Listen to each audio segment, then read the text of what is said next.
잘 보셨나요? 네, 교육자가 아니라 이분은 의사 선생님이십니다. 선생님께서 하나님께서 부르시는 그 부르심에 응답하고 선교사로서 우간다에 가서 사역하는 그러한 모습을 우리 함께 나눴습니다. 근데 오늘 말씀 속으로 들어가 보도록 하겠습니다. 마가복음 12장 28절입니다. 예수님께서 예루살렘에 들어가셔서 하나님께서 맡겨주신 사역, 십자가를 지시는 그 일을 가시기 전에 어떤 한 서기관이 예수님께 찾아옵니다. 예수님께 나와서 물어봅니다. 모든 계명 중에 첫 번째 되는 계명이 무엇일까요? 다른 말로 바꾸면 이것만 지키면 하나님의 백성으로 살아가는데 부족함이 없는 게 뭘까요? 라는 아주 굉장히 어려운 질문을 예수님께 드립니다. 그때 예수님께서 이렇게 대답하십니다. 첫째는 이것이니 이스라엘아 들으라. 주 곧 우리 하나님은 유일한 주시라.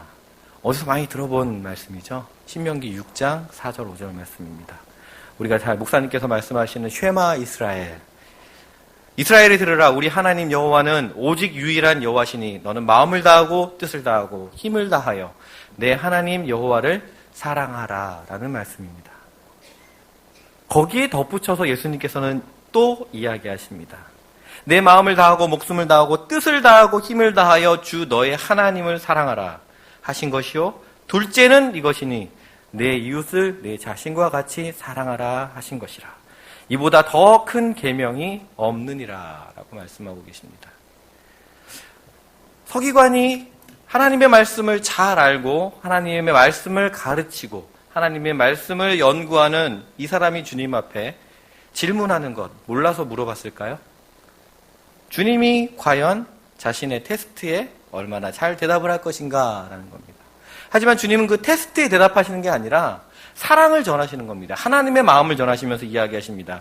내 마음을 다하고 목숨을 다하고 뜻을 다하고 힘을 다하여 주 너의 하나님을 사랑하라. 저는 요즘에 우리 성도님들이 마음을 다하고 목숨을 다하고 뜻을 다하고 힘을 다하여 주님을 사랑하는 모습을 보고 있습니다. 새벽마다 주님을 찾아와서 주님 전에서 주의 말씀을 사모하며 또 주님께 간구하는 그 모습이 바로 이 예수님께서 말씀하시는 힘을 다하고 목숨을 다하고 마음을 다하는 모습이 아닐까라는 생각을 해봅니다. 그런데 우리들은 여기서 끝나는 경우가 많다라는 겁니다. 중요한 것, 우리가 놓치고 있는 것이 아닌가라는 것.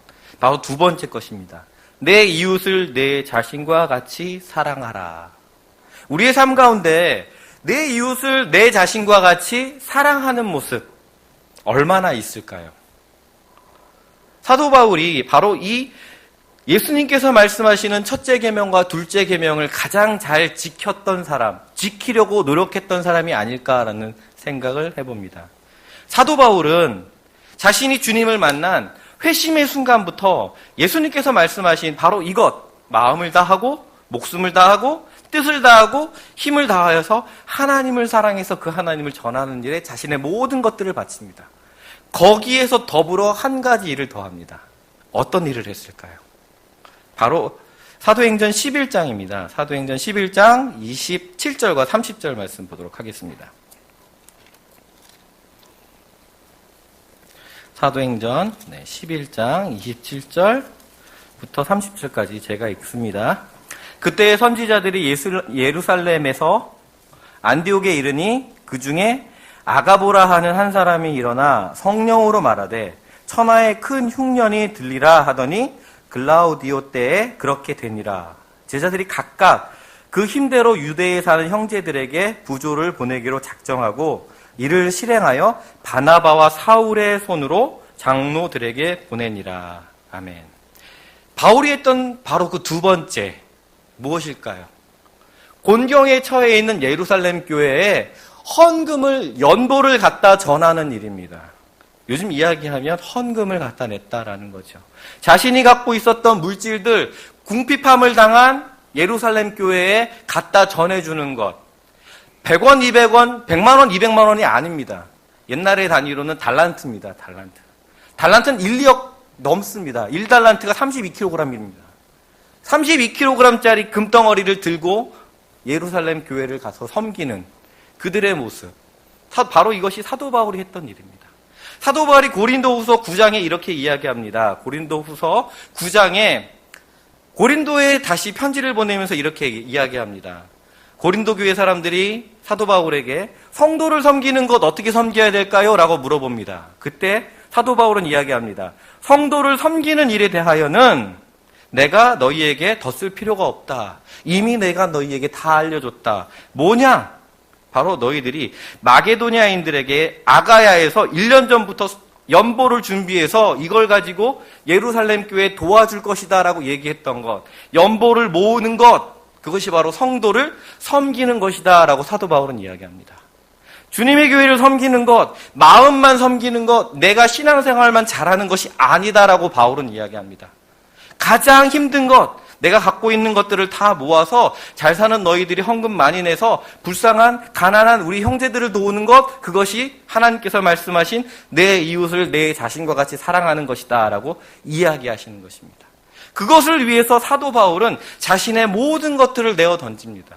자신의 사도직을 공격하는 사람에게도 그래 나는 그런 놈이야. 모든 것들을 내려놓고 오직 예루살렘에 있는 교회가 온전히 서가기를 바라며 그들을 위해서 헌신하고 봉사했던 모습이 바로 이 사도 바울의 모습이다라는 것입니다. 우리나라에 예전에 60년대, 50년대, 70년대까지도 많은 선교사님들이 오셔서 문화사역을 하셨습니다. 교육사업 하셨습니다. 그분들이 오셔가지고 예전에 교회들 보시면 교회 학교가 굉장히 부흥했습니다. 이유가 세상에 있는 것보다 더 양질의 문화활동을 교회 학교에서 했기 때문입니다. 그것은 뭐 저보다 우리 어른들이 더 많이 경험하셨으니까 잘 아실 겁니다. 그리고 또 하나, 세상에서 가르쳐주지 않는 것, 교육하는 것, 부족한 것들을 다 채워주는 곳이 바로 교회였습니다. 왜? 그 문화와 교육이 우리나라에 가장 필요한 것이었기 때문에. 그와 더불어 바로 물질을 한국 교회에 도움을 주었습니다. 우리 교단도 미국 교단으로부터 굉장히 큰 도움을 아주 많이 받았습니다. 그렇다면 요즘은 어떻게 해야 할 것인가? 요즘도 아직 그러한 부분에 문화에 대해서 또는 교육에 대해서 교회가 많이 신경 써야 된다. 물론 필요합니다. 하지만 가장 필요한 것이 무엇일까요? 물질과 사랑입니다. 요즘 시대는 많은 사람들이 사랑을 갈구하고 있습니다. 관계가 깨어진 것입니다. 교회가 지금 필요로 하는 것이 무엇이냐, 행해야 할 것이 무엇이냐, 바로 사랑을 잃어버린 사람들에게 사랑을 증거하고 사랑을 전해주고 사랑을 함께 나누는 그런 공동체의 관계를 만들어가는 것, 그것이 바로 하나님께서 우리에게 원하시는 것, 이 땅에서 지금 우리가 선교 활동을 할 때 필요로 한 것 아닐까라는 생각을 해봅니다. 그와 더불어 물질 또한 주님께서 원하시는 것이다 라는 것이 바로 이 오늘 함께 나누는 말씀 가운데 주제입니다. 신앙생활은 자전거 타기와 같습니다. 제가 아무리 성경을 보고 뭘 해도 신앙생활은 자전거 타기랑 같은 것 같습니다. 한 바퀴만 돌아간다고 해서 이 자전거가 잘 타지는 것 아닙니다.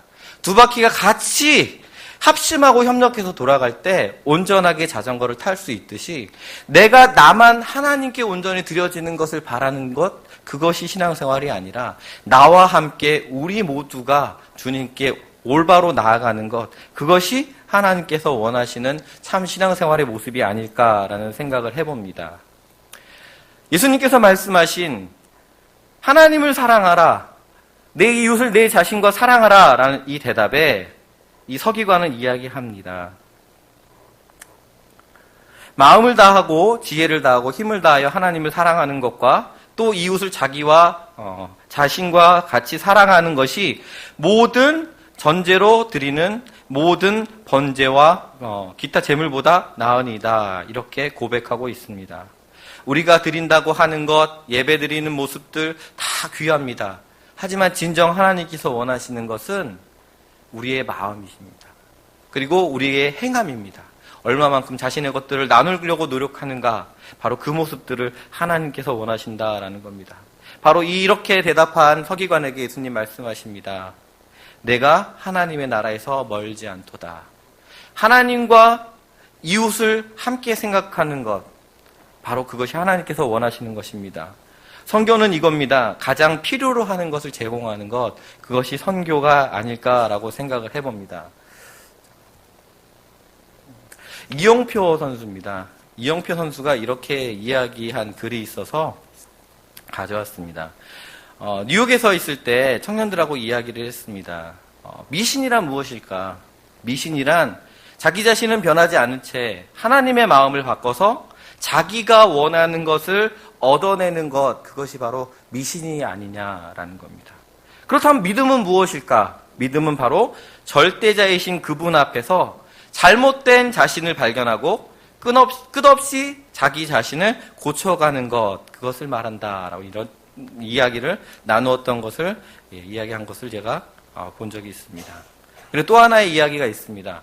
축구를 하는 이영표 선수가 오늘이 마지막 축구 선수의 날입니다. 오늘 이영표 선수는 캐나다에 있는데요. 이 캐나다에서 이영표 선수가 있는 그 팀과의 경기가 마지막 은퇴 경기라고 합니다. 이영표 선수가 축구를 하면서 느낀 것, 커버 플레이라는 것에 대해서 이야기합니다. 내가 책임져야 할 위치를 내가 철저히 지키면서 위험에 처한 동료를 돕기 위해서 항상 준비하는 자세, 그것이 커버 플레이다라고 이렇게 이야기합니다. 그것을 잘하는 축구 선수가 유능한 축구 선수다라는 것입니다. 하나님 앞에도 마찬가지가 아닐까라는 생각을 해봅니다. 내가 책임져야 하는 위치를 철저히 지키는 것, 그리고 위험에 처한 동료들을 돕기 위해서 항상 준비하는 것, 그것이 하나님께서 원하시는 신앙생활의 모습이 아닐까요? 우리 성도님들 모두 하나님께서 원하시는 그러한 커버 플레이를 하시면서 주님께서 원하시는 신앙의 자전거 타기를 성공하셔서 하나님 나라에 꼭 들어가시는 믿음의 백성들 되시길 소망합니다.